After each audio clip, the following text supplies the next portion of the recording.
Balak balabar kawat burinyai, Wakil Ketua DPR RI, Koordinator Bidang Kesejahteraan Rakyat Korkesra, Abdul Muhaimin Iskandar ngarasa hormat tur reus bisa jadi bagian kulawarga Scooter Owners Group SOG. Numutkeun inyana, SOG teh minangka sarana pikeun ngaronjatkeun ukuah jeung silaturahmi, khususna keur sasama nu mikaresep Vespa. Inyana bagja pisan, tiasa janten kulawarga besar SOG, eta mangrupikeun kahormatan pikeun inyana. Vespa teu mikawanoh kasta, tapi hiji Vespa boga 1 juta dulur. Hal ieu didugikeunana nalika resmi diangkat jadi anggota kahormatan komunitas skuter panggedena sadunya, anu dipandu langsung ku salah seorang pendiri SOG, nyaeta Boy Januar atawa Kang Boy di Pawon Pitu Kota Bandung, dina dinten Minggu ping genep Februari 2022 kamari. Hanteu wungkul ngan Gus Muhaimin, Wakil Ketua MPR Jazilul Fawaid, jeung Ketua Komisi 10 DPR RI Syaiful Huda, oge diangkat jadi anggahota kahormatan komunitas skuter panggedena di dunya. Dina kasempetan eta, Gus Muhaimin nyaritakun mimitina resep kana skuter Vespa. Inyana ngaku, yen manehna mimiti mikanyaah motor asal pabrik Italia ieu teh, saprak kuliah di daerah istimewa Yogyakarta, eta lalakon panjang simkuring sareng Vespa. Kapungkur, nalika simkuring hoyong kuliah di Yogyakarta, simkuring mung dibekelan Vespa ku sepuh simkuring teh. Gus Muhaimin ngembohan, eta Vespa nu marengan ka mana-mana, ti mimiti diajar nepi ka urusan aktivis.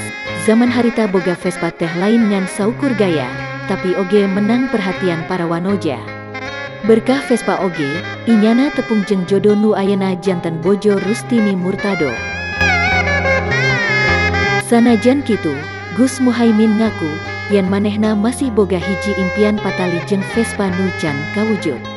Nepi ka ayeuna aya cita-cita simkuring anu can kahontal, nyaeta nyieun Vespa Limousin. Dina kasempetan nu sarua, Boy Januar miharep pihakna hayang ngahijikeun masyarakat Indonesia ngaliwatan masyarakat leutik. Sakabeh pangadeg SOG hayang ngahijikeun bangsa Indonesia ngaliwatan hiji komunitas leutik, mimitina ngaranna masih VOC, nu akhirna robah jadi SOG. Saterusna, SOG Indonesia mimiti ngadeg dina akhir Februari 1885 di Gang Nangka Suni Kota Bandung, kalayan ngaran Vespa Owners Club, VOC.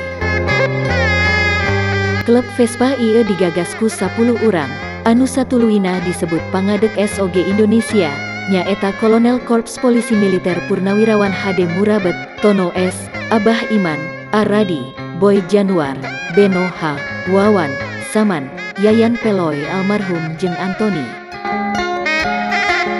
Kang Boy nyembohan, tadina SOG boga anggahota saalit, kira-kira 300 urang di Kota Bandung. Nanging, SOG parantos kadaftar, salaku anggahota komunitas panggedena di dunya, tikawit tahun 1880 genep. Ayeuna aya 3.000 anggahota di Bandung, upami total di Indonesia teterang, anu jelas mah loba pisan. SOG parantos ngagaduhan 38 cabang, sareng urang oge ngagaduhan afiliasi di Asia Tenggara, sapertos Malaysia sareng Brunei. Kang Boy miharep, tali silaturahmi antara pihakna jeung anggota kahormatan teh, lain ngan dina SOG wae, tapi bisa terus salamina. Sakitu kapihatur ti langit Kota Bandung, balabar kawat buri nyai nu ngamancanagara, ngabewara.